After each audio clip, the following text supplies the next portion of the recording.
मला वजन कमी करायचंय, पुढे काय? The first thing is put lot of efforts. त्याला खूप एफर्ट्स टाकायला लागतात. असंच नाही होत. आपलं जे पोट असतं ना ते आपल्या एवढं फिस्ट एवढंच असतं, मुठी एवढं. वेट लॉस प्लॅटो म्हणजे तुम्ही एका वेटला येऊन अडकलं. मी खूप व्यायाम करते पण मला वजनच नाही कमी होतं. वेट लॉस बेटर आहे का इंच लॉस बेटर आहे? Inch loss is temporary. See your body gives you symptoms, पण आपण ते इग्नोर करतो, निग्लेक्ट करतो आणि मग बॉडी गिव्ह अप करते. जाऊ दे, हे ऐकतच नाही. कोणी म्हणतं साखर खा, कोणी म्हणतं साखर खाऊ नका, कोणी म्हणतं तुम्ही फ्रूट ज्यूसच प्या फक्त.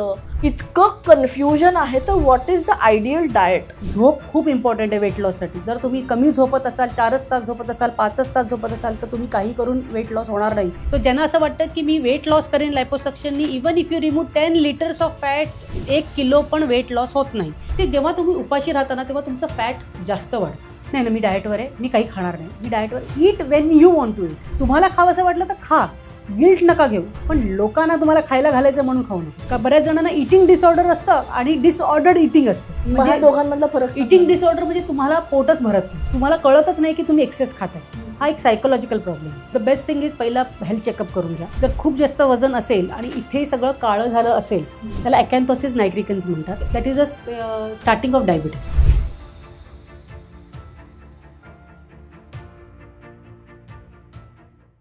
नमस्कार, मी नम्रता कदम. पुढे कायच्या आजच्या भागामध्ये तुमच्या सगळ्यांचं खूप स्वागत आहे. काय कमालीचा रिस्पॉन्स देताय तुम्ही, त्याबद्दल तुमचे खूप खूप आभार.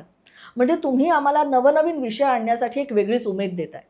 म्हणजे आजचा आपला विषय ना खूप वजनदार आहे बरं का. विषय जरी वजनदार असेल तरी आपली चर्चा अगदी हलकी फुलकी होणार आहे. मला सांगा, खायला कोणाकोणाला आवडतं? म्हणजे मला तरी खूप आवडतं, कारण मी प्रचंड फूडी आहे. पण खाताना ना मी थोडासा विचार करते. म्हणजे हे खाल्ल्यानंतर माझं वजन किती वाढणार आहे, किंवा ह्यामध्ये कितपत कॅलरीज आहेत, ह्या सगळ्या गोष्टींचा विचार करत करत मी खाते. तर आपला आजचा हाच विषय आहे, मला वजन कमी करायचं आहे, पुढे काय? तर याच विषयावर बोलण्यासाठी आपल्याकडे आलेले आहेत डॉक्टर प्रेरणा बावडेकर, ज्या न्यूट्रिशनिस्ट आणि डायटिशियन आहेत. डॉक्टर, तुमचं खूप खूप स्वागत. नमस्कार. डॉक्टर, आपला आजचा विषय आहे, मला वजन कमी करायचं आहे, पुढे काय? सी, हा खूप कॉमन विषय आहे. मी जेव्हा ॲज अ डॉक्टर किंवा डायटिशियन आहे किंवा कुठे जाते, हे कळलं की पहिला प्रश्न असतो, मला काही टिप्स द्या, मला वजन कमी करायचं. तर मी सगळ्यांना हेच सांगते की कीप युअर माउथ शट. कोणी काही विचारलं खायचं आहे की नाही, अशी मान हलवा. The first thing is put lot of efforts. त्याला खूप एफर्ट्स टाकायला लागतात. असंच नाही होत की मला आता वजन कमी करायचं आहे, उद्यापासून मी डाएट करते, उद्यापासून मी कुठच्या तरी सोशल मीडिया ॲपवर वाचलंय हे आणि मी करते, असं नसतं. It is finally your health. दिसणं हे सेकंडरी आहे, प्रायमरी इज युअर हेल्थ. त्यामुळे कुठच्याही ॲपवरनं किंवा सोशल मीडिया ॲपवरनं किंवा कोणी केलंय, तिने केलंय तर तसंच मी सेम फॉलो करते, असं न करता अंडर गायडन्स, आता डॉक्टर्स गायडन्स, तुमच्या हेल्थ कंडिशन्स, हे सगळं गृहीत धरा आणि मग चालू करा. अच्छा, बऱ्याचदा असं होतं, म्हणजे आता आमच्या फील्डमध्ये तर आहेच, प्रेझेंटेबल दिसणं फार गरजेचं आहे, पण ते इतकं डिफिकल्ट होऊन जातं. तर नेमकं एक सस्टेनेबल डाएट काय असायला हवं? जेव्हा 0 फिगरवर जातात ना, बरेचसे माझ्याकडे मॉडेल्स पण आहेत किंवा सेलिब्रिटीज आहेत, त्यांना ॲक्च्युली काहीतरी टार्गेट असतं, 0 फिगर अचीव्ह करायचं किंवा कुठचं तरी प्रोजेक्ट आलेलं असतं, त्यांच्यासाठी त्याला करायचं असतं, तेवढ्यापुरती ते करतात. You cannot continue it. ते लाईफ लॉंग नाही कंटिन्यू होऊ शकत. You will again put on, कारण तुम्ही लाईफ लॉंग एक रिस्ट्रिक्टेड डाएटमध्ये नाही राहू शकत. त्यामुळे सस्टेनेबल डाएट, जसं तुम्ही सांगितलं, इज व्हेरी इम्पॉर्टंट. असं डाएट करा जे तुम्ही इझिली मेंटेन करू शकता. जे काही तुम्ही खाताय किंवा जे काही तुम्ही कन्झ्युम करताय ते तुमचं टार्गेटेड वेट अचीव्ह केलं, that is your ideal weight. तुमच्या हाईट आणि हाईटप्रमाणे जे काही वेट असेल, म्हणजे सिम्पल एक्झाम्पल द्यायचं तर समजा तुमचं 155 सेंटीमीटर्स तुमची हाईट आहे, त्यातलं 100 मायनस करा, 55 इज युअर आयडियल वेट. सोपं, सर्वात सोपं. आपली जी काही हाईट आहे ते सेंटीमीटर्समध्ये कॅल्क्युलेट करा, त्यातनं 100 मायनस करा, that is your ideal weight. ते आयडियल वेटला तुम्ही या. बॉडी फॅट पर्सेंटेज इम्पॉर्टंट आहे. फिमेल्सना 25% बॉडी फॅट असतं आणि मेल्सना 20%. काही जण 11%वर जातात, 17%वर जातात टू अचीव्ह देअर प्रोजेक्ट्स किंवा टार्गेट्स. पण 20%पर्यंत नॉर्मल आहे. काही 20चं 22 होऊ शकतं, 23 होऊ शकतं, पण 20चं 40 नाही होऊ शकत. पण असे खूप जण आहेत. त्यामुळे ते सगळं अचीव्ह करा आणि देन त्याला सस्टेनेबल करण्यासाठी सर्वात सोपं काय आहे, मंडे टू फ्रायडे तुम्ही डाएट करा. जेव्हा तुम्ही काम करताय तेव्हा सॅटर्डे संडे थोडं चीट करा. Come back to your routine नका सोडू. बरोबर. म्हणजे आज एक दिवस पार्टी करा, every day cannot be a party. पण पार्टीला जातं ते एक माइंडसेटच असं होत होतं की वा आता आपण तिकडे ना खूप छान छान खाणार आहोत. टेस्ट करा ना. There is a difference between tasting and eating. व्यवस्थित पोट भरलं असेल आणि तुमचा एखादा आवडता पदार्थ असेल तर तुम्ही एखादा थोडासा टेस्ट करा. तुम्ही जर उपाशी गेला असाल तर तुम्ही एवढा वेळ उपाशी राहिल्यामुळे तुम्हाला डबल भूक लागलेली असते. सो यू टेंड टू ओव्हर इट. राईट. की तुमची जी काही ठरलेली वेळ आहे त्या वेळेत किंवा त्याच्या आधी थोडं खाऊन गेलात तर तिथे जे काही असेल ते तुम्ही खाल, पण you will not overeat. Right. तुम्ही ओव्हर इटचा विषय काढलात तर एक साधारण पोर्शन किती इम्पॉर्टंट असतो आणि तो किती असायला हवा? आपलं जे पोट असतं ना ते आपल्या एवढं फिस्ट एवढंच असतं. मुठी एवढं. मुठी एवढं प्रत्येकाचं जेवढं तुमची मुठी तेवढं. Over a period of time खाऊन खाऊन ना त्याला एक इलॅस्टिसिटी असतेच पोटाला, बरोबर. स्टमकला, ती वाढत जाते. त्यामुळे तुम्हाला असं वाटतं की तुमचं पोटच नाही भरलंय. आयडियली तुम्ही तुमचं 3/4 पोट भरेल एवढंच खायचं. कारण 20 मिनिटानंतर तुम्हाला कळणार की माझं पोट भरलेलं आहे.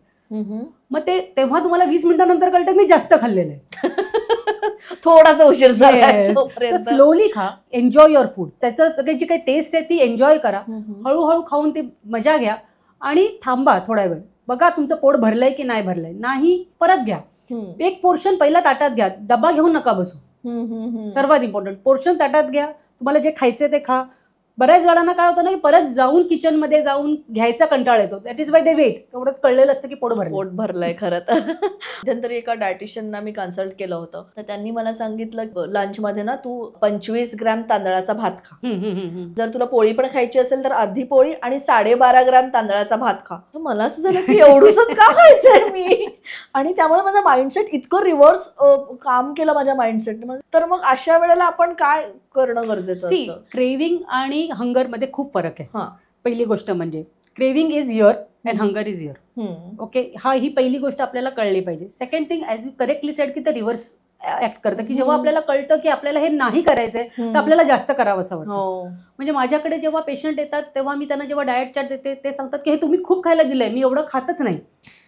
पण मी म्हणते 1 आठवडा करा आणि मग माझ्याकडे या. मग माझ्याकडे आलं म्हणजे आणि एवढं खाऊन पण माझं पोट नाही भरत आहे. त्यांना असं वाटतं कारण कुठेतरी सायकोलॉजिकली त्यांना असं वाटलेलं असतं की मी डाएट करते. ऍक्च्युली ते डाएट नाही करते. They are eating, they are फुल. जेवढं पोट आहे, पोट भरण्यापुरती जेवढं गरज आहे तेवढं सगळं खात आहेत. पण एरवी ते 15-15 दिवस पिझ्झा नाही खाणार, पण त्या आठवड्यात त्यांना असं वाटेल अरे मी आठवडाभर पिझ्झा नाही खाल्लाय, माझं कदाचित डाएट चालू आहे. पण दिस इज अ सायकोलॉजिकल इफेक्ट. जसं आपण 21 दिवसाचा जप करतो असं का करतात? कारण की 21 days it takes your mind, ब्रेनला ट्रेन व्हायला तेवढा वेळ लागतो. तेवढा वेळ द्या, ऑटोमॅटिकली क्रेविंग्स कमी होतील. आणि क्रेविंग्स कट करायचे पण खूप उपाय आहेत. जसं तुम्ही ग्रीन टी पिऊ शकता, ॲपल्स खाऊ शकता, नंतर फ्रूट्स खा. तुम्हाला स्वीट्सचं क्रेविंग आलं तर फळं खा. फळांमध्ये पण तुम्हाला फ्रूट ज्युसेस नाही, फ्रूट्स खाल्ल्याने तुमचं पोटही भरतं आणि तुम्हाला ते सॅटिस्फॅक्शन मिळतं. नंतर फ्रूट्स, कधी कधी फ्रूटचा कंटाळ तर फ्रूट चाट करून खा. खूप मिझरेबल, मी नेहमी सांगते खूप मिझरेबल नका करू. ब्लँड खाऊ खा, व्यवस्थित टेस्टी खा. अगदीच मी डाएटवर आहे म्हणून मी ऑइल फ्री खाणार असं नका करू. जेवढं आपल्याला फोडणी द्यायला तेल लागतं तेवढं तेल घ्या. मग मी आज मी ऑलिव्ह ऑइलच खाल्लं, आज मी हे ऑइल, जे तुम्ही तसेही खूप कन्झ्युम कमी करणार आहात ऑइल, मग तेवढं जे तुम्हाला पाहिजे ते तुम्ही कंटिन्यू करा. तुमचे मसाले वापरा, मेक इट टेस्टी आणि मग जेवा ना तुम्ही, काहीच प्रॉब्लेम नाहीये. पण माझं एवढंच म्हणणं आहे की तुम्ही जे काही खाता ते लॉंग रन मध्ये कंटिन्यू करू शकाल असं खा. तुम्ही नुसतं सॅलड आणि सूपवर आयुष्यभर राहू शकणार आहात का? नाही. मग कशाला करता? आणि प्रत्येक देशाप्रमाणे आणि प्रत्येक प्रदेशाप्रमाणे, गावागावाप्रमाणे आपलं डाएट चेंज होतं. ह्या बाबतीतलं तुम्ही जरा मला नाही, असं काही नाहीये की भातामुळेच वजन वाढतं किंवा चपाती खाल्ल्याने वजन कमी होतं वगैरे नाहीये. पण काय होतं की भात, आपण जसं तुम्ही सांगता तुम्ही कोकणात आहे, पण कोकणात तो पचेल, इथे नाही पचत, Mumbai. Second thing is quantity of food. तुम्ही एक चपाती जेव्हा खाता त्याच्याबरोबर तुम्ही भाजी एवढी घेतात, त्यामुळे तुमचं क्वांटिटी जास्त जातं. भाताबरोबर तुम्ही भाजी थोडीशी घेणार, डाळ घेणार, थोडासा भात खाल्ला की तुमचं पोट भरतं फॉर टेम्पररी. भाताने लगेच फुलनेस येतो पण लगेच पचतोय. मग तुम्हाला थोड्या वेळात परत भूक लागते. आणि थोडे मॉडिफिकेशन सारखे करायला लागतात. सेम केलं की तुम्हाला वेट लॉस प्लॅटो पण येतो. बॉडीला त्याची सवय झालेली असते. So we have to keep changing. Okay, weight loss plateau म्हणजे तुम्ही एका वेटला येऊन अडकलं, त्याला वेट लॉस प्लॅटो म्हणतात. की माझ्याकडे जर पेशंट येतात, मी खूप व्यायाम करते पण मला वजनच नाही कमी होतं, हे सर्वात कॉमन आहे. मी खूप व्यायाम करते. सर्वात इम्पॉर्टंट म्हणजे मी सगळ्या पेशंटना एक लाईन सांगते की exercise defines your shape and diet defines your weight. हे खूप इम्पॉर्टंट आहे. तुम्ही जो काही व्यायाम करता त्यांनी तुम्हाला तुमचा शेप येतो. मग तुम्ही 100 किलोचा असाल तर 100 किलोमध्ये शेप येईल. तुम्ही 60 किलोचे असाल तर 60 किलोमध्ये शेप येईल. तुम्ही शेपलेस नाही होत. एक्सरसाइज केल्याने तुम्हाला शेप येतो, त्यामुळे तुम्हाला इंच लॉस दिसतो. तुम्हाला दिसतं की तुम्ही बारीक आहात, पण स्केलवर नाही आहात. अच्छा. तर ते जर तेव्हा तुम्ही डाएट आणि एक्सरसाइज दोन्ही व्यवस्थित करत असाल तर तुमचं वेट लॉसही होतं आणि शेपमध्ये बारीक होतं. पण मग बेटर काय आहे की वेट लॉस बेटर आहे का इंच लॉस बेटर आहे? Inch loss is temporary. Okay. म्हणजे तुम्ही सदा आजारी पडलात ना तरी सुद्धा तुमचं इंच लॉस होईल. जसं तुम्ही आजारी पडलात की तुम्हाला कसं होतं, अरे तुझा चेहरा छोटा झाला, बारीक दिसते, this is inch loss. It is temporary, it will come back. अच्छा. तुमच्या स्वतः बॉडीमध्ये सूज आली तरी तुमचं इंच लॉस जातो. बरोबर. सो इम्पॉर्टंट सस्टेनेबल म्हणजे लॉंग रन मध्ये वेट लॉस केला तर तसंही इंच लॉस होणारच आहे. बरोबर. इंच लॉस केल्यावर वेट लॉस होणारच आहे असं नाही. आता खूप प्रकारचे डाएट आहेत, म्हणजे जसं कीटो डाएट आहे किंवा वजन कमी करण्यासाठी म्हणून इंटरमिटंट फास्टिंग आहे. हे कितपत परिणामकारक आहेत, ते करायला हवे का? देर आर खूप डाएट्स आहेत तिकडे, म्हणजे कीटो आहे, वॉरियर डाएट आहे, इंटरमिटंट वॉरियर मी एक्सप्लेन करते. वॉरियर डाएट आहे, इंटरमिटंट मध्ये पण व्हरायटीज आहेत, जसं 8, 16, 12, 12, 24, 24, 24 म्हणजे 24 तास खायचं, 24 तास उपाशी राहायचं, असे भरपूर डाएट्स आहेत. ते सगळ्याचे बेनिफिट्स पण आहेत आणि साईड इफेक्ट्स पण आहेत. सर्वात मोठं साईड इफेक्ट म्हणजे सांगायचं म्हणजे तुम्ही ते लाईफ टाईम कंटिन्यू करणार आहात का, ते लाईफस्टाईल चेंज आहे. अच्छा. आता समजा कीटो डाएट आहे तर कीटोमध्ये तुमचं लो कार्ब आणि हाय फॅट, म्हणजे हाय प्रोटीन आणि हाय फॅट असतं आणि कार्ब्स एकदम लो. कार्ब्स लो म्हणजे तुम्ही ब्रेड खायचं नाही, चपाती खायची नाही, भाकरी खायचं नाही, भात खायचा नाही, कार्ब्स खायचेच नाहीत. मग तुम्ही चिकन, अंडी किंवा पनीर जे व्हेजिटेबल किंवा हिरव्या पालेभाज्या, चीज, पनीर आणि चीज इज सेम, फक्त चीजमध्ये मीठ थोडं जास्त असतं, अदरवाईज कॅलरी वाईज चीज आणि पनीर इज सेम. ओके. फक्त सॉल्ट इंटेक वाढतं, सोडियम इंटेक वाढतं म्हणून पनीर लोक प्रिफर करतात. तर हे सगळं खायचं असतं, पण हे तुम्ही किती दिवस करणार आहात? महिना, 2 महिने, 3 महिने. चला 3 महिने तुम्ही अचीव्ह केलं टार्गेट, मग काय? सेकंड थिंग इज, जेव्हा तुम्ही हे सगळं घेता तेव्हा तुमच्या शरीरात कोलेस्ट्रॉलचे काही देर आर केसेस की ज्यांना कोलेस्ट्रॉल, ट्रायग्लिसराइड्स वाढलेले आहेत, मग ते डॉक्टर्स बंद करायला लावतात. किंवा इंटरमिटंट आहे तर इंटरमिटंटमध्ये 8 तास खायचं, 16 तास उपाशी राहायचं. काही जण एकदाच सकाळी खातात, एकदाच संध्याकाळी खातात. म्हणजे भरपूर आहेत असे डाएट प्लॅन्स. माझ्यासाठी आय विल से की द बेस्ट इज 12/12. त्यातल्या त्यात जे आपण इंडियन्स लहानपणापासून फॉलो करतो. 12 तास खातो, 12 तास उपाशी राहतो. म्हणजे काय, सकाळी 8 वाजता किंवा 7 वाजता खातो, 7 वाजता डिनर करतो, ते बेस्ट आहे. पूर्वीचे लोक तेच करायचे. जसं तुम्ही कोकणातले तर कोकणात काय करायचे, सकाळी हेवी ब्रेकफास्ट करायचे, लंच करायचे, डिनर हलका फुलका करायचे, झालं. सनसेट नंतर खायचे नाही. तर that is what, that is intermittent diet. 12 तासच खायचे, 7-7:30 नंतर ते काही खायचे नाहीत, ते दुसऱ्या दिवशी सकाळी उठल्यावर परत खायचे. तर दॅट इज द इझिएस्ट, म्हणजे जर फॉलो करायचं असेल तर. पण लाईफस्टाईल चेंजेस खूप करायला लागतात. हल्ली लोक ऑफिसमधनंच 8 वाजता 9 वाजता येतात. लोकांना असं वाटतं की आपण एक मील तरी एकत्र करू, म्हणून ते सर्वात वर्स्ट मील म्हणजे डिनर एकत्र करतात आणि डिनर मध्येच सगळं त्यांना खायचं असतं, हेवी खायचं असतं. ते रात्री 8 वाजता, 9 वाजता, 10 वाजता सगळे एकत्र झाले की करतात. लंच जे ऍक्च्युली लंचमध्ये करायला पाहिजे. सी कसं असतं की आपलं जे डायजेशन असतं ते सनराईज टू सनसेट असतं. आता सनराईज जेव्हा होतो तेव्हा ऊन कसं असतं, कोवळं असतं, तेव्हा मग ब्रेकफास्ट शुड बी लाईट. सर्वात जास्त ऊन कधी असतं, 12 वाजता. So have a good lunch, digestion पण चांगलं होतं.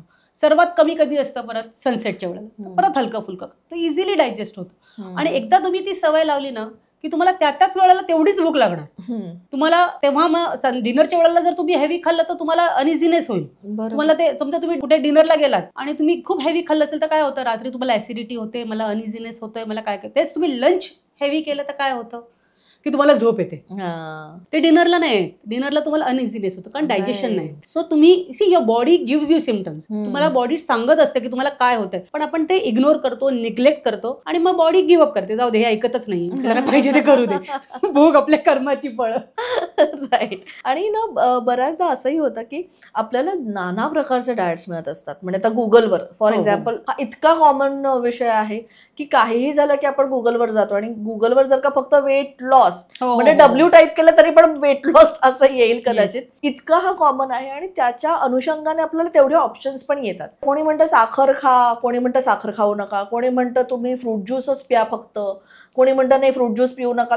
इतकं कन्फ्युजन आहे. तर what is the ideal diet? See, ideal diet is always tailor made. असं नाही आहे की एक डाएट मी जे तुम्हाला दिलं तेच तुमच्या मैत्रिणीला किंवा तुमच्या बहिणीला पण नाही देऊ शकत. It is always tailor made. कारण की तुमचे हेल्थ इश्यूज, तुमचे लाइकिंग्स, तुमचे डिसलाइक्स, तुमचं प्रोफेशन, तुम्ही किती वाजता उठता, तुमचं लाईफस्टाईल कशी आहे, सेडेंटरी लाईफस्टाईल आहे, तुम्ही एक्सरसाइज करता की नाही, त्याच्याप्रमाणे हे डिसाईड होतं.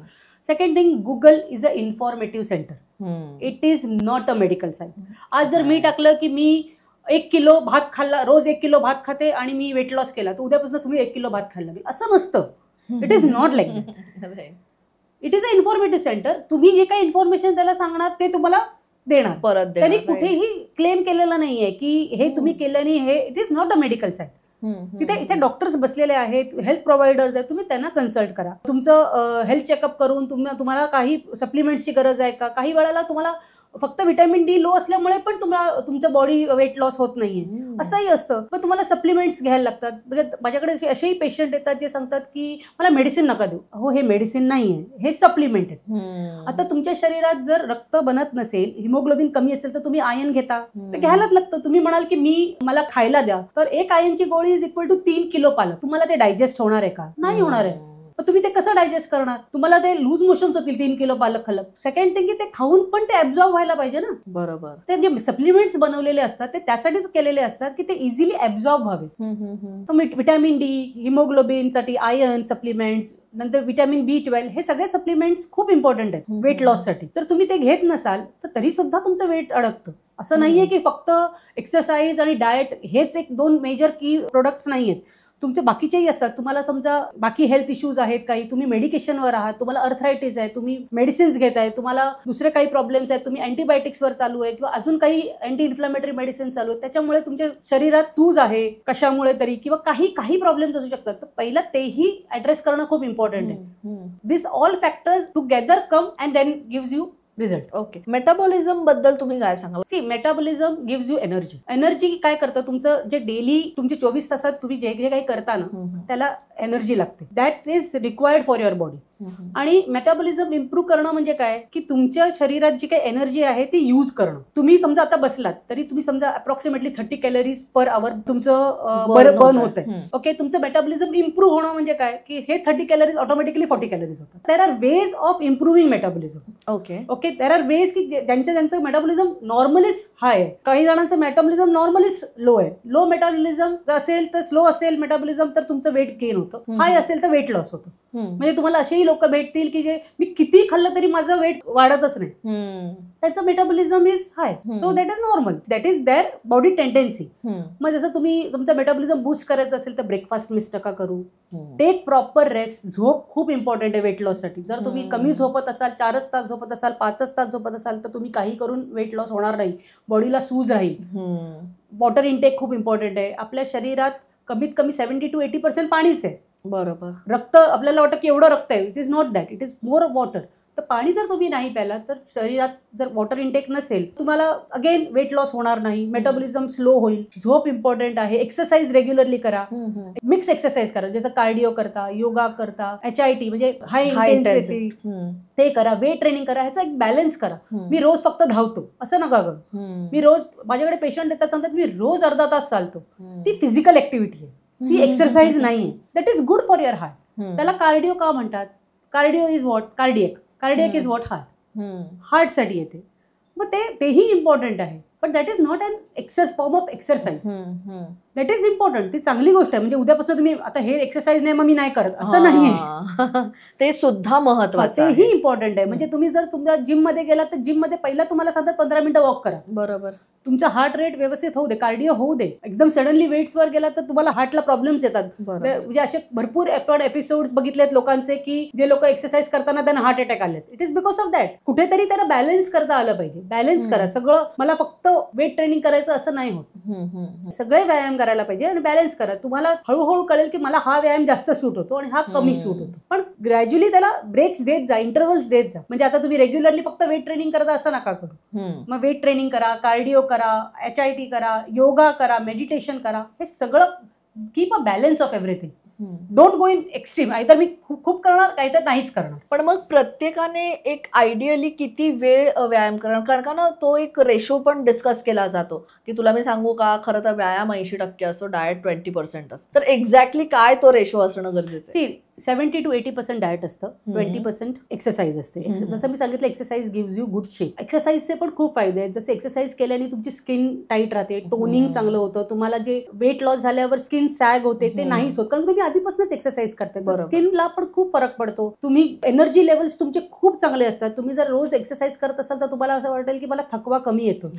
So that is also benefit of exercise. एक्सरसाइजचे खूप बेनिफिट्स आहेत, पण फक्त वेट लॉससाठी एक्सरसाइज डज नॉट हेल्प. मग त्याला डाएटही तेवढंच इम्पॉर्टंट आहे. Rather diet is more important. तुम्ही कुठेही जा वेट लॉससाठी, कुठच्याही एक्सरसाइज, कुठच्याही ट्रेनरकडे, ते विल फर्स्ट टेल यू की डाएट करा. राईट. आणि असं नाहीये की फक्त हाय प्रोटीन किंवा हाय फॅट. बॅलन्स करा. प्रोटीन, कार्ब्स आणि फॅट हे इक्वली इम्पॉर्टंट आहे. प्रोटीन आपल्याला जसं 25% प्रोटीन पाहिजे, फॅट्स 15% पाहिजे, कार्ब्स आपल्याला 60-65% पाहिजे. आणि प्रत्येक स्टेट प्रमाणे ते चेंज होत राहतं, प्रत्येक ओरिजिन प्रमाणे पण ते चेंज होत राहतं. जसं तुम्ही समजा फॉरेन कंट्रीजमध्ये तर तिथे थंडी खूप आहे, त्यामुळे फॅटचं प्रमाण थोडं वाढतं. आपल्या इथे नाही. आपल्या इथे carbs, in India in general कार्ब्सचं प्रमाण थोडं जास्त आहे. लोकांना पोळी किंवा भाकरी किंवा ब्रेड हे सगळं पाहिजे. ह्याच्याशिवाय जर तुम्ही सांगितलं की हे नका खाऊ, मग त्यांना जेवल्यासारखंच नाही वाटत. मग ते लोक 10 दिवस करतील, 10 दिवसानंतर ते फ्रस्ट्रेट होतात आणि सगळं सोडून देतात. पण डाएट जर का पुढे मागे झालं, म्हणजे जसं तुम्ही म्हणताय की फ्रस्ट्रेट होतात, की जेव्हा तुम्ही हाय प्रोटीन डाएटवर जाता आणि तुमचं बरोबरीने तुमचा एक्सरसाइज पण असतो, तर हे काही सस्टेनेबल डाएट नाहीये, जसं तुम्ही आधी मेन्शन केलं. पण हाय प्रोटीन डाएटवर जेव्हा जाता तेव्हा तुम्हाला सायकोलॉजिकली पण फरक पडतो. म्हणजे तुमची चिडचिड वाढते किंवा तुमचं असं होतं की मला माहितीये, म्हणजे तुमचं टॉलरन्स लेवल थोडंसं कमी होतं. तर तो एक्झॅक्टली काय परिणाम होतो? आपल्याकडे ना आपल्या शरीरात हॉर्मोन्स असतात. तुम्ही जर उपाशी राहिलात तर तुमचे इन्सुलिन लेवल्स पडायला लागतात. तर रादर ग्लुकोज पडायला लागतो, शुगर लेवल्स, त्याला इन्सुलिन रिस्पॉन्सिबल आहे. मग एक हॉर्मोन असतं stress hormone, hunger hormone, that is ghrelin. मग ते तुम्हाला सांगतं की काहीतरी खायला पाहिजे, काहीतरी खायला पाहिजे. So you eat. Then there is a hormone call as leptin. तर ते तुम्हाला सांगतो की पोट भरलंय. But when you do such irregular diets ना, तुमचं जे हॉर्मोन जे तुम्हाला सांगतं की तुमचं पोट भरलंय ना, दॅट इज नॉट ऍक्टिव्हेटेड. ते खूप कामच नाही करत. त्यामुळे तुमचं पोट भरलंय हे तुम्हाला सांगतच नाही. मग ती चिडचिड व्हायला लागते, इरिटेशन वाढतं. तुम्हाला असं वाटतं की यार because you're not mentally satisfied about eating. Right. You need satisfaction. ते सॅटिस्फॅक्शन नाही मिळत. इट इज नॉट दॅट की तुमचं पोट नाही भरलंय, तुमचं पोट भरलंय, बट कुठेतरी इथे तुम्हाला ते सॅटिस्फॅक्शन नाहीये. ते सॅटिस्फॅक्शन कधी येतं? आयडियली तुमच्याकडे समोर काही प्रोजेक्ट असेल की तुम्हाला ते फक्त प्रोजेक्टच दिसतंय की बाकी सगळं काही सुचतच नाहीये, तर होतं. पण जनरली मी माझ्या पेशंट्सना असं काही ॲडवाईस करत नाही. मी दोन्ही वेळाला त्यांना चपाती भाजी देते, कारण ते सस्टेन नाही करू शकत. Slowly and steadily weight loss करा आणि मग मेंटेन करा. सर्वात इम्पॉर्टंट आहे मेंटेन करणं. तुम्ही जे काही वेट लॉस अचीव्ह करता, ते वेट लॉस अचीव्ह केल्यानंतर म्हणजे तुम्ही खूप मेहनत घेतली त्याच्या मागे अचीव्ह करण्यासाठी, तर ते मेंटेन करायला पण तेवढीच मेहनत घ्या. आणि maintaining is not very difficult. जेवढं वेट लॉस करणं डिफिकल्ट आहे तेवढं maintaining is not difficult. Second thing, मी नेहमी पेशंट सांगते, स्टार्ट टू एंड संपवा. म्हणजे आज समजा तुम्ही लोणावळ्याला जाताय, तर तुम्ही 2 तासातही जाऊ शकता आणि 24 तासातही जाऊ शकता. It depends on how many breaks you take.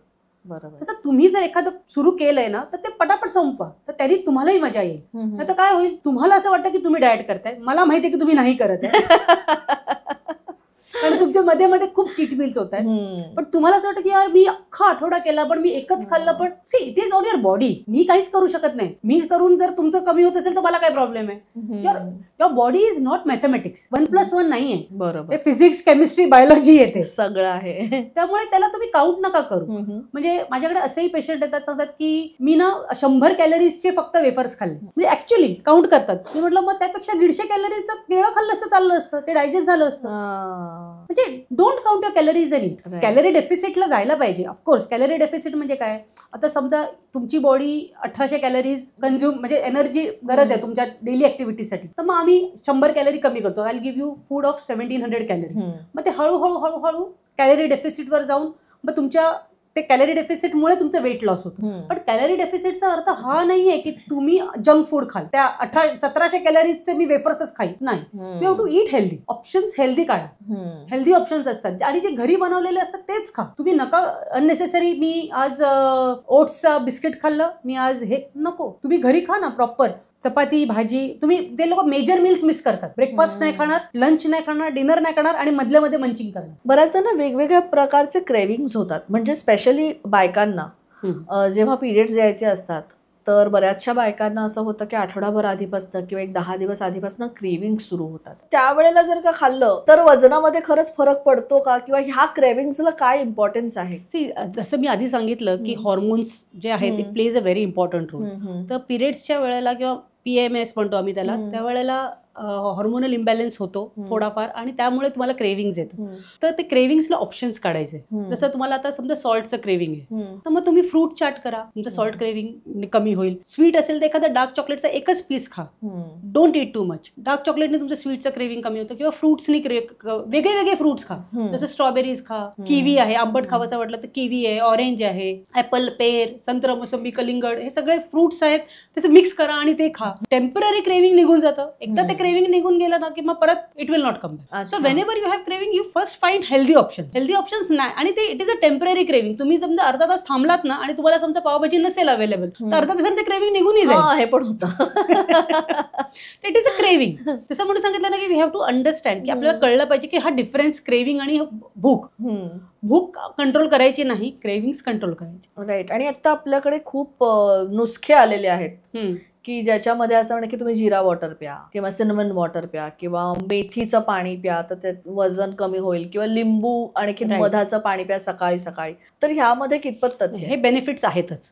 हे ते डेफिनेटली बेनिफिट्स आहेत, कारण it helps you in your digestion. तुमचं किक स्टार्ट होतं. अच्छा. तो मेटाबॉलिझम पण बूस्ट करायला हेल्प होतं. जसं मेथीचं पाणी आहे किंवा जिरा वॉटर आहे. पण अगेन ते जनरल नाही देत. आम्ही तुमचं जसं हेल्थ कंडिशन बघू आता तुम्हाला काय प्रॉब्लेम्स आहेत त्याच्यावर डिसाईड करणार की तुम्हाला आता ह्या आठवड्यात काय द्यायचं. जनरली सगळ्यांनीच जिरा पाणी प्या, सगळ्यांनीच मेथी पाणी प्या, सगळ्यांनीच. काही जणांना मेथीने ऍसिडिटी होते. राईट. काही जणांना लिंबू आणि मध हे प्यायल्याने त्रास होतो. आता मध तुमच्या अख्ख्या दिवसात काही ऍक्टिव्हिटी नाहीये, तुम्ही सकाळच स्वीट्सने कशाला चालू करताय? बरोबर. सो इट ऑल डिपेंड्स की तुमची काय ऍक्टिव्हिटी आहे तुमची. नंतर तुम्ही पूर्ण दिवसात तुमचं लाईफस्टाईल कसं आहे, सेडेंटरी आहे, ऍक्टिव्ह आहे, नंतर तुमचं डायजेशन इश्यूज काय आहेत त्याच्यावर आम्ही डिसाईड करतो की काय करायचं. कधी कधी नुसतं पाणी देतो, कधी कधी त्याच्यात काहीतरी जिरा असो, सुंठ असो, काय असेल तर ते ऍड करतो. सर्दी खोकला असेल तर त्याप्रमाणे डाएट चेंज होतं. अच्छा. नुसतं डाएटनी पण सर्दी खोकला कमी होऊ शकतो. ओ वाव. पण असं नाही, ह्याचा अर्थ हा नाहीये की मेडिकेशन नाही घ्यायचं. मेडिकेशन घेऊन पण ते it gives you soothing effect. लगेच रिलीफ होतो. जो घसा चेस्टमध्ये कंजेशन आहे, घसा खवखवतो आहे, तुम्ही मेडिसिन्स घेत आहे तरी सुद्धा ते जसं ते कफ जो होतो तो डायल्यूट करण्यासाठी किंवा तुम्हाला रिलीफ मिळण्यासाठी खूप हेल्प होतो डाएट. आता डाएट बद्दलच इतक्या गोष्टी आहेत ना, म्हणजे जसं ग्लुटेन फ्री डाएट आहे, पण म्हणतो की व्हीगन डाएट आहे, तर ह्याने किती मदत होते वेट लॉस मध्ये का नाही होत? नाही, काही वेट लॉस साठी होत. बेसिकली फर्स्ट फाइंड आउट करा तुम्हाला ह्याची ॲलर्जी आहे का. ओके. जन्मापासून तुम्ही गहू खाल्लाय, आता अचानक तुम्हाला गहू खायचा नाही. सी आता ग्लुटेन फ्री आलंय आणि काही बऱ्याच जणांना ना ग्लुटेन फ्री डाएट केल्याने फरकही पडतोय. असं नाहीये की नाही फरक पडत आहे, पण ते कुठेतरी असं नाही की तुम्ही फक्त गहू बंद केलाय त्यामुळे तुम्हाला वजन कमी केलंय. नाही, तुम्ही इथे चपाती खाताना गव्हाची नाही खाणार, पण बाहेर जाऊन पिझ्झा मैद्याचा खाणार. कशाने? ते थोडी बाजऱ्याने बनलंय.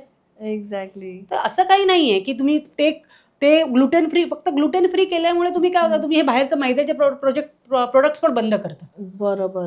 ते त्याच्यात ग्लुटेन आहे त्यांनीही कमी होतं. वेगन डाएट किंवा ग्लुटेन फ्री, अगेन जसं तुम्हाला ऍसिडिटी आहे, तुम्हाला खूप काही हेल्थ इश्यूज आहेत, काही जणांना बॉडीमध्ये इन्फ्लेमेशन असतं, नंतर जेव्हा आम्ही ब्लड टेस्ट करतो तेव्हा कळतं तुम्हाला ह्या गोष्टींची ॲलर्जी आहे, ते बंद केलं की ऑटोमॅटिकली ते बंद होतं. डेअरी प्रोडक्ट्सची ॲलर्जी असेल आणि मग विगन डाएट चालू केलं तर definitely it will help. Right right. पण ते सगळे ब्लड टेस्ट असतात, ब्लड टेस्ट केल्यावर आम्ही सांगतो.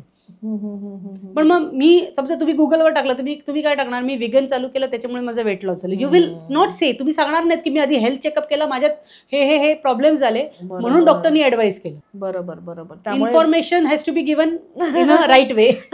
ऍब्सोल्युटली. आणि इकडे आपण म्हणताना म्हणजे जसं आता वेट लॉस किंवा मसल लॉस आपण म्हणतो किंवा फॅट लॉस आपण म्हणतो, तर त्याचं महत्व काय आहे आणि ते कसं आपण त्याचा बॅलन्स साधणं गरजेचं आहे? सी, जेव्हा तुम्ही वेट लॉस करता ना तेव्हा फॅट लॉस बरोबर थोडाफार मसल लॉस होणार, थोडा लीन मसल हे जाणारच. So you have to be prepared. असं नाही होऊ शकत की माझा मसल मास हलणारच नाही, असं नाही होऊ शकत. कारण थोडाफार जे लीन मास असतो, जो फॅट आणि मसलला जॉईन करतो, ते मास असतो तो थोडाफार तर निघतोच. It is very very common. So लोक नुसतं अरे माझं फॅट लॉस झालं, वेट लॉस होतोय, कारण माझं मसल पण कमी होतं, तर you have to be prepared for it. मग तुम्ही जसं प्रोटीन इंटेक व्यवस्थित करा, एक्सरसाइज व्यवस्थित करा, एक्सरसाइजमध्ये तुम्ही वेट ट्रेनिंग व्यवस्थित करा. सेकंड इम्पॉर्टंट इज तुमचं एज काय आहे. जर तुम्ही ओल्ड एजमध्ये आता तसंही मसल लॉस खूप होतो, मसल लॉस जनरली पण कमी होतो. मग त्याप्रमाणे तुम्ही वेट ट्रेनिंग खूप करू शकत नाही. तुम्ही अचानक तुम्ही 55-60 नंतर म्हणाल की मी आज जिम मध्ये जाऊन 5-5 किलो वेट होतं, 5 किलोही नाही जमणार तुम्हाला, कारण तुमचं ऑलरेडी मसल लॉस झालेलं आहे. तुमचं डायबिटीज असेल तर तुम्ही कितीही व्यवस्थित एक्सरसाइज करा तरी सुद्धा तुमचा मसल लॉस होतो, बिकॉज डायबिटीजमुळे मसल लॉस होतो. तर ह्या सगळे फॅक्टर्स असतात. पण इम्पॉर्टंट आहे वेट लॉस बरोबर फॅट लॉस होणं तितकंच इम्पॉर्टंट आहे. फॅट लॉस झालं की मसल मास नंतर आपण परत डेव्हलप करू शकतो through exercises and through diet. डाएटनी पण आपण डाएटच त्याप्रमाणे देतो आम्ही की प्रोटीन इंटेक थोडं वाढवतो, कार्ब्सचं प्रमाण कमी करून प्रोटीन इंटेक वाढवतो की to improve your muscle mass. पण त्याच्यासाठी ती एक्सरसाइज पण तेवढीच इम्पॉर्टंट आहे. नुसतं प्रोटीन डाएट दिलं तर again it is going to affect किडनीला फरक पडणार आहे. तुम्हाला ते प्रोटीन एक्स्ट्रा प्रोटीन डायजेस्ट करण्यासाठी किडनीला प्रेशराईज करता तुम्ही. बरोबर, तेही खूप इम्पॉर्टंट नाही आहे. एक्सरसाइज बरोबर जर असेल आणि राईट काइंड ऑफ एक्सरसाइज असेल, under good guidance, proper guidance असेल, तर आम्ही त्याप्रमाणे डाएटरी चेंजेस करू शकतो. बरोबर.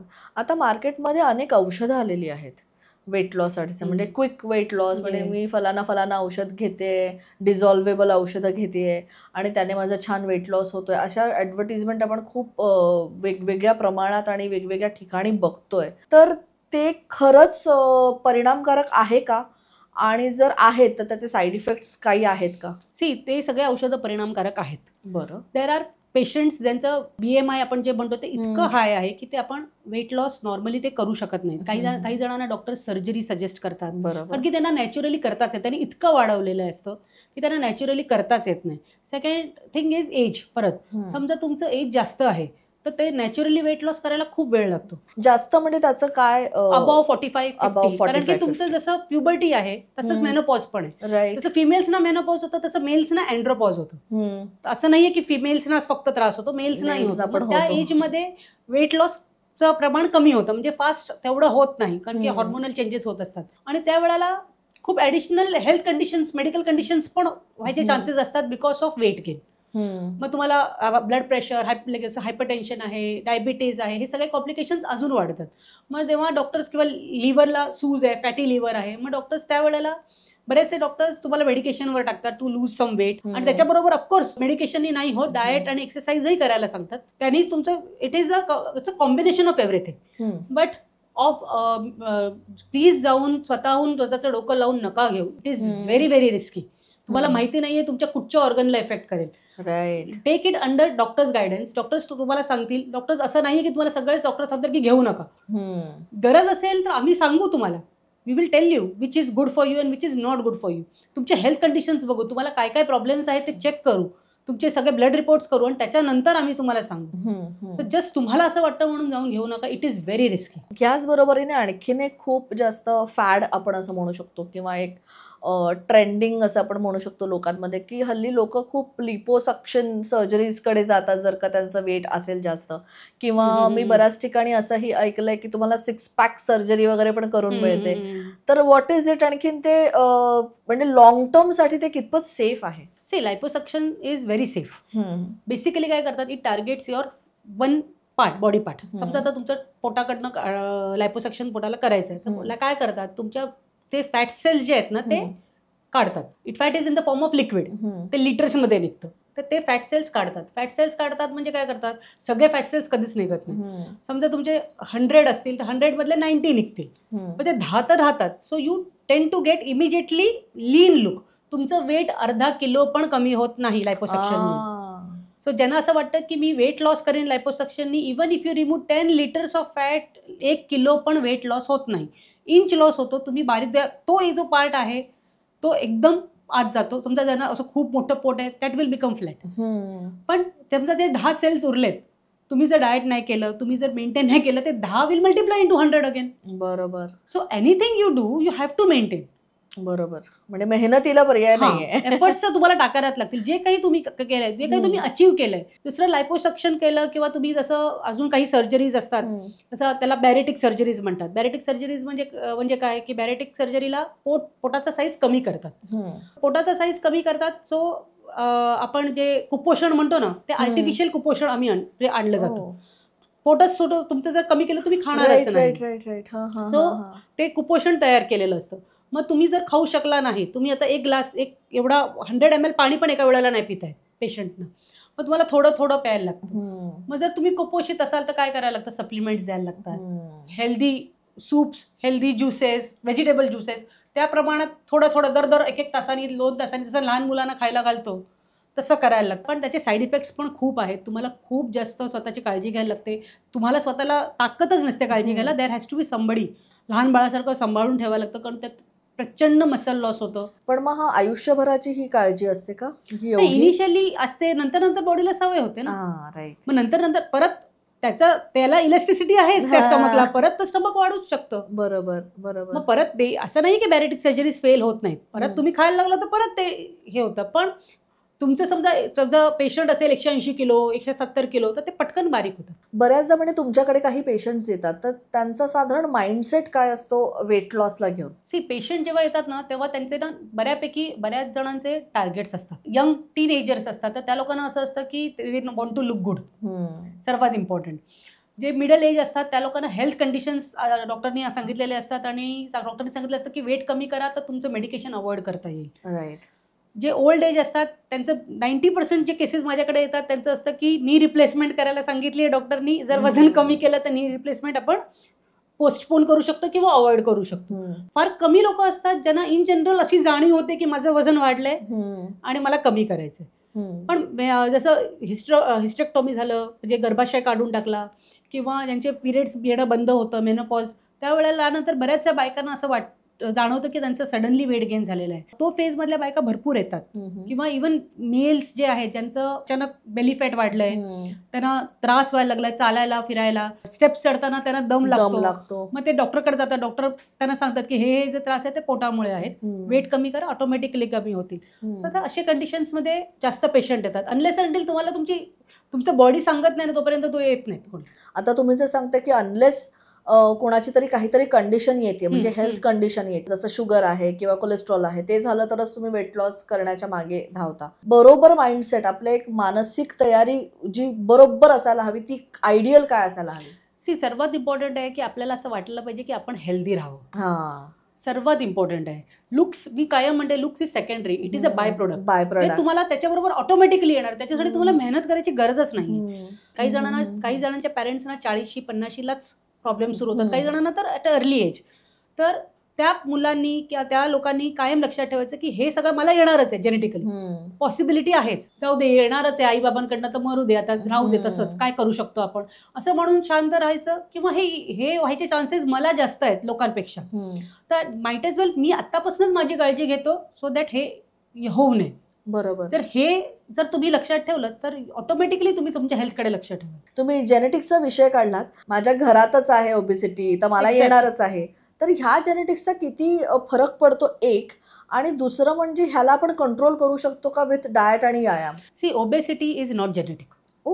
Obesity is not genetic. Eating habit is genetic. अच्छा. तुमची आई जे खाते तेच तुम्ही खाणार, तुम्ही जे खाणार तेच तुमची मुलं खाणार.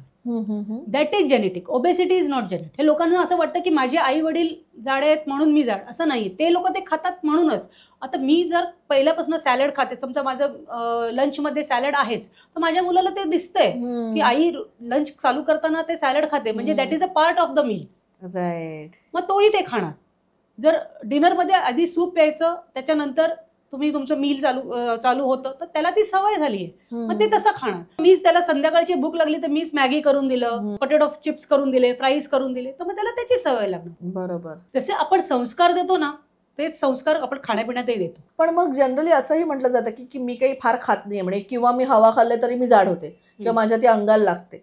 तर मग हे काय? कारण का काही लोकांचं पोर्शन खूप कमी असतं किंवा ते दिवसातना फार कमी वेळा सुद्धा जेवतात, तर त्यांचं मग वजन कसं वाढतं? ते आपले मेजर मील स्किप करतात आणि मध्ये मध्ये चरतात. ओके, तुम्ही जर त्यांच्याबरोबर मेजर मील खायला बसलात तर मग ते अर्धीच चपाती घेणार किंवा अर्धीच भाकरी घेणार, ते व्यवस्थित नाही खाणार आणि मग मध्ये मध्ये त्यांना भूक लागलेली असते, मग मध्ये काहीतरी थोड्या वेळाने खात राहतात. काही जण उपाशी राहतात. सी, जेव्हा तुम्ही उपाशी राहता ना तेव्हा तुमचं फॅट जास्त वाढतं. अच्छा. कारण फॅट काय आहे, तुमचं स्टोरेज आहे. Fat is your storage. तुम्ही तुमचे उपास केले तर काही जण असं महिनाभर उपास करतात, तेव्हा ते कसे जिवंत राहतात, ते फॅटवर.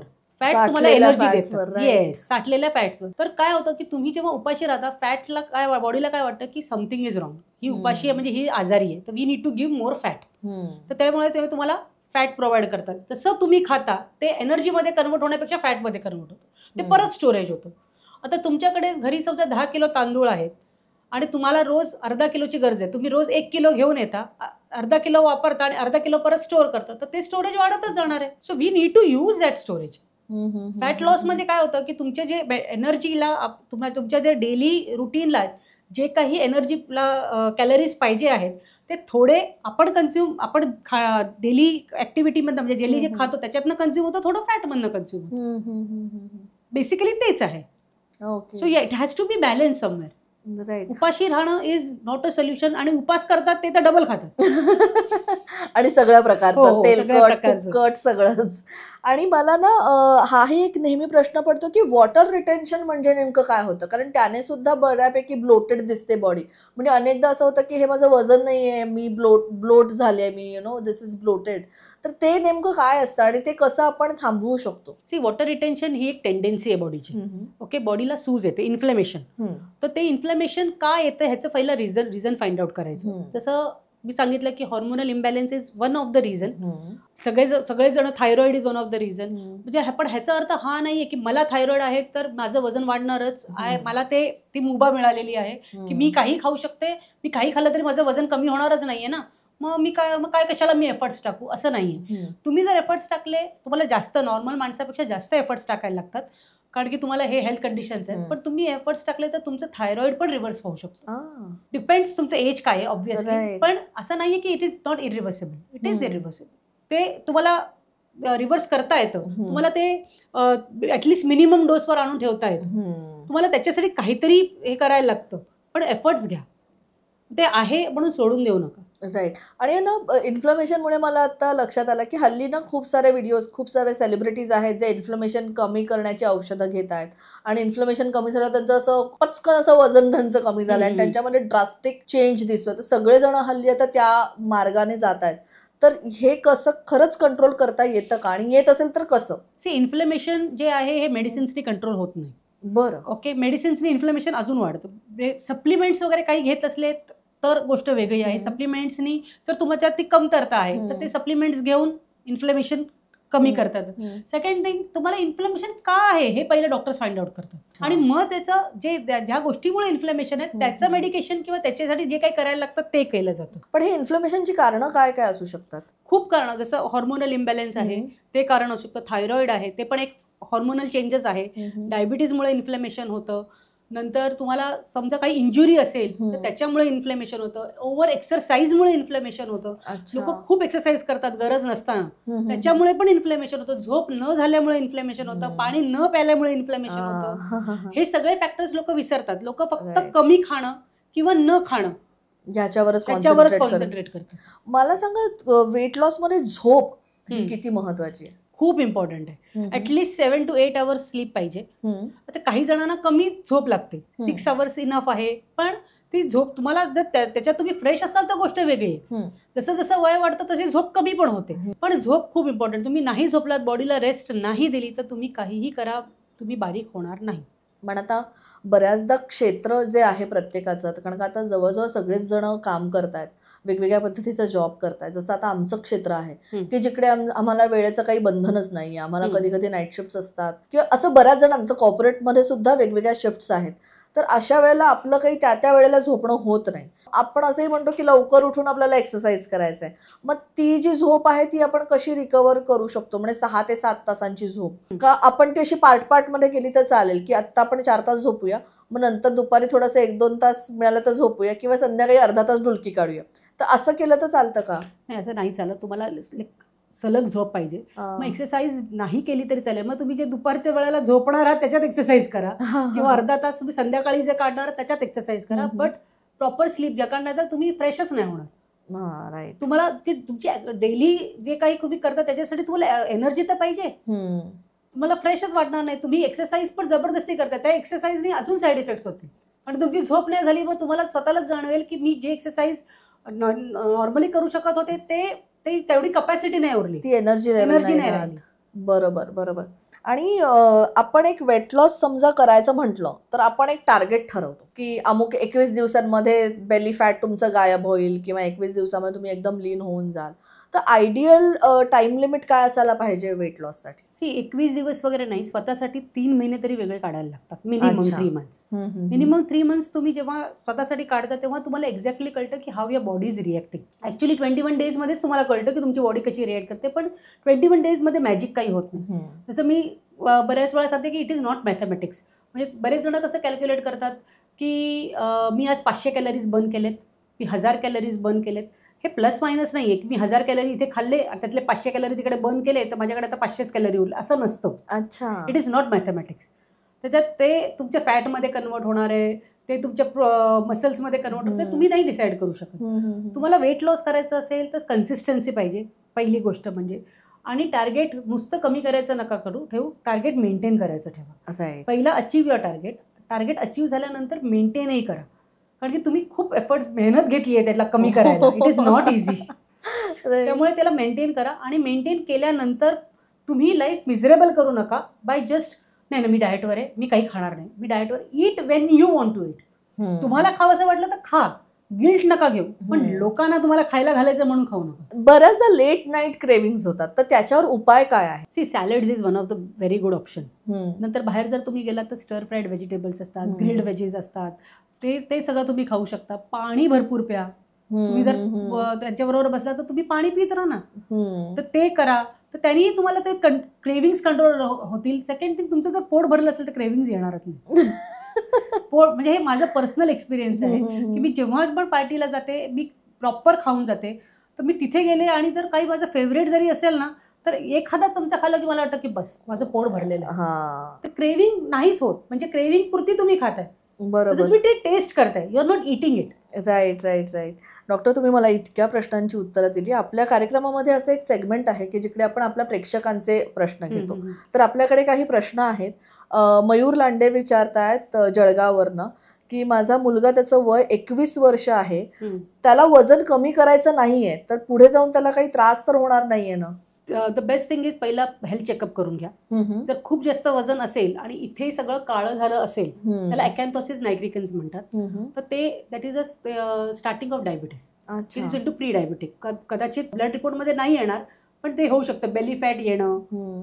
आणि आता असं नाहीये की 21 वर्ष किंवा 22 वर्षाच्या मुलांना डायबिटीज होत नाही. एक्झॅक्टली होतं. त्यामुळे ते सगळे हेल्थ कंडिशन्स चेक करा. तुम्हाला इथे दिसतील की इथे काळं होतंय, अंडर आर्म्स काळे होत आहेत, नंतर तुमचे मांड्या घासल्या जात आहेत का, हे सगळं तुम्हाला दिसेल. किंवा तुम्ही सेल्युलाइट फॉर्मेशन, सेल्युलाइट म्हणजे काय, तुमचं तुम्ही असं स्किन पिंच करून बघितली तर तुम्हाला दिसेल की ते संत्र्याचं साल कसं दिसतं, थोडंसं खडबडीत असं, त्याला सेल्युलाइट्स फॉर्मेशन म्हणतात. ते जर खूप होत असेल त्याचा अर्थ फॅट जे आहे ते इतकं वाढलंय की ते स्किनच्या खाली येते. ते हे सगळं कंडिशन्स आहेत. तुम्हाला सांगते की हेल्थ प्रॉब्लेम्स आहेत. Okay. But then he needs to lose weight, किंवा तुमच्या हेल्थ प्रोव्हायडर डॉक्टरला विचारा काय करता येईल.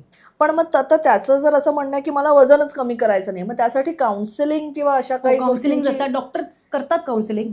किंवा इटिंग डिसऑर्डर आहे का ते चेक करा. का बऱ्याच जणांना इटिंग डिसऑर्डर असतं आणि डिसऑर्डर्ड इटिंग असतं. म्हणजे दोघांमधला फरक? इटिंग डिसऑर्डर म्हणजे तुम्हाला पोटच भरत नाही, तुम्हाला कळतच नाही की तुम्ही एक्सेस खाताय.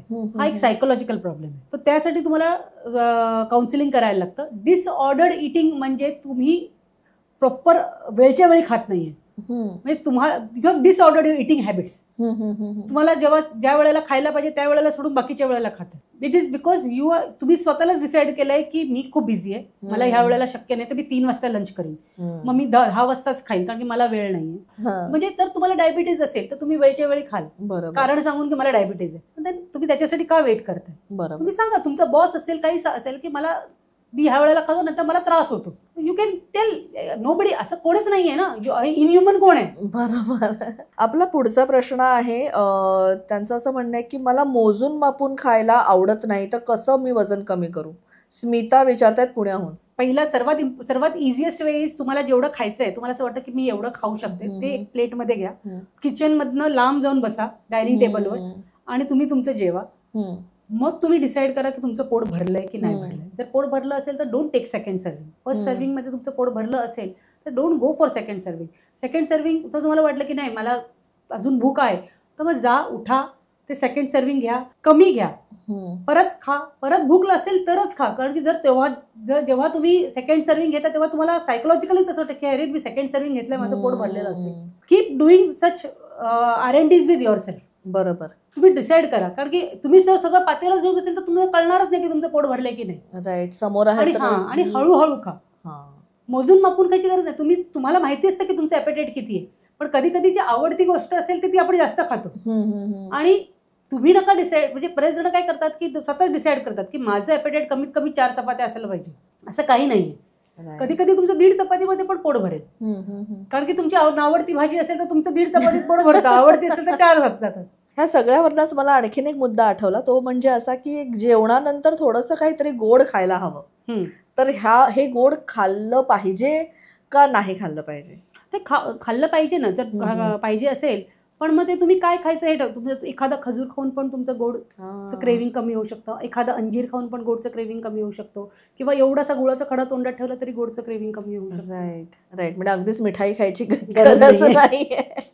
आपला तिसरा प्रश्न आहे, सुप्रिया साळुंखे कांदिवलीवरनं विचारतायत की प्रेग्नन्सी नंतर वजन वाढलंय ते कसं कमी करायचं? 40 दिवसानंतर तुम्ही तुमचं डाएट चालू करू शकता. 40 डेज नंतर काय होतं की प्रेग्नन्सी नंतर बाळाला दूध मिळालं पाहिजे म्हणून फॅट्स खायला घालतात. तर तुपाचं खा, ह्याचं खा, असं नाही. ते तुम्हाला हेल्दी फॅट्स पाहिजे, ते तुम्हाला ड्रायफ्रुट्समधनं पण मिळतात, तुमच्या नॉर्मल खाण्यातनं पण मिळतात. सेकंड थिंग, तुम्ही जोपर्यंत ब्रेस्ट फिडिंग करताय ना तोपर्यंत तुम्ही तसेही बारीक राहता. ब्रेस्ट फिडिंग तुम्ही जसं बंद कराल तसं तुमचं वेट वाढायला लागेल. तर ते तुम्ही कायम लक्षात ठेवायचं की त्याच वेळेला जर तुम्ही थोडं कंट्रोल केलं, हे फीडिंग कमी न होता, तुम्ही डायटिशियन न्यूट्रिशनिस्टकडे जा. न्यूट्रिशनिस्ट तुम्हाला बरोबर गाईड करेल की प्रेग्नन्सी नंतर काय खाऊन तुम्ही मेंटेनही करू शकता आणि तुमचं ब्रेस्ट फीडिंग कमी होणार नाही. ते तुम्ही नाही डिसाईड करू शकत, कारण की ते काय खायला दिलं पाहिजे, काय खायला नाही दिलं पाहिजे हे डॉक्टर डिसाईड करतात. राईट. म्हणजे प्रत्येकाचं डाएट हे प्रत्येकाप्रमाणे, माणसाप्रमाणे बदलतं. जसं तुम्ही मगाशी मेन्शन केलं की ते टेलर मेड असतं. प्रत्येक माणसाप्रमाणे त्याचं डाएट ठरवलं जातं. आता तुम्ही आणि तुमची बहीण असेल तर तुम्ही ज्या वेळेला उठता त्याच वेळेला ती उठते का? नाही. तुम्हाला तुमचं जे लायकिंग आहे तेच तिचं लायकिंग आहे का? नाही. मग सगळं सेम कसं असेल? बरोबर आहे. डॉक्टर, तुम्ही मला इतक्या छान पद्धतीने मार्गदर्शन केलं.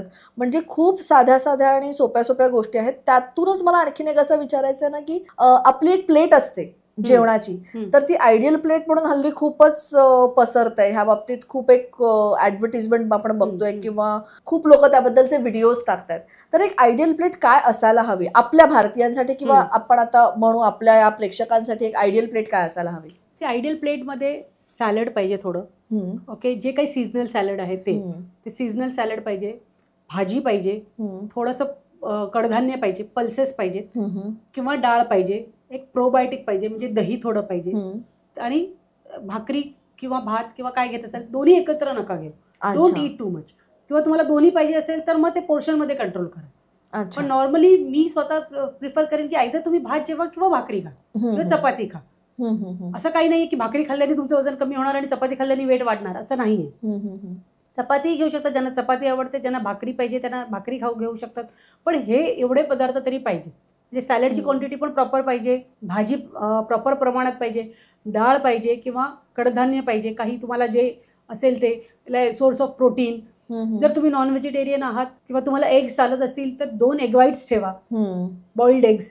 त्याच्याबरोबर एक्सलेंट प्रोटीन मिळतं तुम्हाला त्याच्यात. That is the only protein ज्याच्यात सर्वात कमी फॅट आहे. त्यामुळे समजा उकडलेली अंडी खात असाल तर 2 उकडलेली अंडी ठेवा किंवा थोडंसं पनीर चालेल. म्हणजे मी गिव्हन अ चॉईस मी कायम अंडीच सांगेन, कारण त्याच्यात फॅटचं प्रमाण कमी असतं. आणि प्रोबायोटिक दही घ्या. ताक पिणार असाल तर आधी ताक प्या, नंतर ताक पिऊ नका. आपण नॉर्मली नंतर ताक पितो. नंतर ताक पिऊन तेच होतं की तुम्ही जे काही खाल्लेलं आहे ते परत डायल्यूट होतं. राईट. ताक आधी प्या. ताक पिऊन झालं की मग सॅलड खा. सॅलड खाऊन झालं की चपाती, भाजी, डाळ, हे सगळं घ्या, दही घ्या त्याच्याबरोबर, ते आयडियल प्लेट झाली तुमची. आणि एवढंच तुमचं तुम्ही घेतलं ना, तुम्हाला नाहीच खायला जाणार जास्त. हो, मला आता एवढं विचार करूनच माझं पोट भरलंय सगळं वाटी वाटी बनवणार. बरोबर आहे. आणि एक खूप इंटरेस्टिंग आणि खूप कॉमन विषय आहे अगेन हा, की साखर.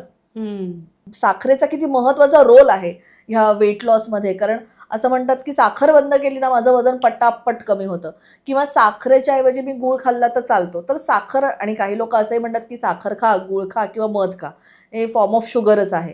तर ह्याबद्दल तुम्ही काय सांगा? एक्झॅक्टली, साखर खा, मध खा, गुळ खा एकच आहे. See, sugar is zero nutrition. Okay, त्यामुळे लोक म्हणतात की मी गुळ खातो त्याच्यात मला न्यूट्रिशन मिळतं. काही न्यूट्रिशन नाही. इट इज 0.1 ग्रॅम ऑफ किंवा न्यूट्रिशन मिळेल तुम्हाला. खूप काही मिळत नाही त्याच्यातनं. पण कसं असतं की तुम्हाला समजा काही गोड खायचंच असेल किंवा चहात साखर पाहिजेच, आयडियली जर तुम्ही अवॉइड करू शकला तर नथिंग लाईक इट. तर त्याचे ऑप्शन्स आहेत, जसे मेपल सिरप आहे, मॉन्क फ्रूट आहे, ते सगळं त्याचे तुम्हाला जसं शुगर फ्री येतं तसं मॉन्क फ्रूटचे येतात.